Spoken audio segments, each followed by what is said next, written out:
Chapter 16. The Aunt I Did Not Really Know. Nothing carries more potential for change than individual acts of human kindness. Jamie Winship. I have met many kinds of people. Some of them have helped me a lot, and others have taught me about the priceless values of life: love, respect, dignity, and so forth. Essential elements of the human experience that money cannot buy.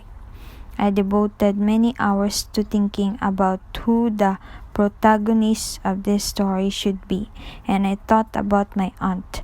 In thinking about her, I realized that in the past, I had not demonstrated adequate respect and concern for her, and to people like her as well. Because I feel guilt and remorse about this, I decided to share her story in Grandpa's family.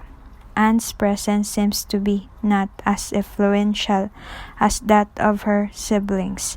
Her older brothers holds the major authority over the family. Particularly during the last years of Grandpa's and Grandma's lives, Uncle became the decision maker of our family. My mom is the type of person you cannot ignore. She is smart and skilled at talking, so she always attracts people and impresses them with her social skills. When we have family gatherings, she is the most talkative one. Aunt's other brother attracted most of their parents' attention. Aunt is the youngest child, and typically parents devote more attention to the youngest child. However, in all traditional Chinese rural families, sons are more valued than daughters. I suppose my grandparents wanted to preserve tradition. Therefore, privileges associated with the youngest child did not apply to aunt, and my younger uncle was spoiled by his parents. This was decades before I was born, when mom and her brothers and sister were children. No one knew what the future held for them at the point in time. I remember when, as a child, I could not disguise between mom and her sister. They looked similar, identical in height, figure, and hairstyle. However, when they spoke, it was easier to distinguish between them. Mom was skilled at expressing her ideas and opinions, and she enjoyed engaging in conversation and joking about others. Most of the time, Aunt was willing listener. She has always loved Mom and played the role of Mom's loyal supporter, as well as a loyal supporter of everyone else in her life. I had not recognized her precious kindness until later in life, when I nurtured my own family and learned to support family unconditionally.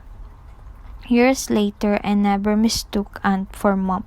It is not only because I have the ability to recognize people's differences, but also because mom and aunt became more different as the years passed. Mom enjoyed a comfortable life and has an even-tempered husband with whom she shares household duties. He listens attentively to her ideas. My father is a culture man in charge of educational work. He has always looked at Mom as a young woman, no matter how old she is. I remember when Mom was nearing 50 years old, she still had smooth skin with fewer wrinkles than Aunt. We went out together. People often said to her, "Wow, you look so charming and young," as if you are your daughter's sisters. As for Aunt, she aged more quickly than Mom did. Her hands became wrought and wrinkles lined her face. Sometimes Mom mentioned Aunt in our family conversations, and she said, "She's so too tired." When I was a youngster, I did not understand why my aunt aged more than my mom. I was determined to live a comfortable life like Mom, and not to get old and tired looking like aunt. Now I know more about my aunt's marriage. Her husband has a physically impaired brother whose wife left him and their son. He is incapable of finding a stable job and earning adequate money to raise his son. It is challenging even to feed himself. Aunt also had a son, and at the time my cousin was young. But she made a wise decision to take care for the boy who lost his mother. She raised the boy. She and her husband paid for the most of his domestic and educational expenses.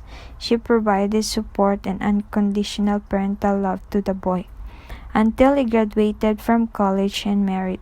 Now that I have experienced being someone's wife, I understand how generous and kind she was. With the passing of time, her parents-in-law aged and became sick. They have two sons, one who, as I mentioned, was physically impaired and lived a difficult life. So the responsibility of caring for the elderly couple lays with Aunt. For several months a year, the two elderly parents came to Aunt's house, and she managed their daily lives. For someone not familiar with traditional Eastern family morals, it would be difficult to understand how much a woman sacrifices for her family. Aunt is not beautiful or brilliant, but she is willing to do anything to support her family at any time, unconditionally. When I was a rebellious teenage girl, I did not understand that and turned against traditional Eastern family morals. I rejected emulating their life and fought for freedom and personal fulfillment. Now that I am the same age Aunt was when she made the major decision to unconditionally support her husband's family.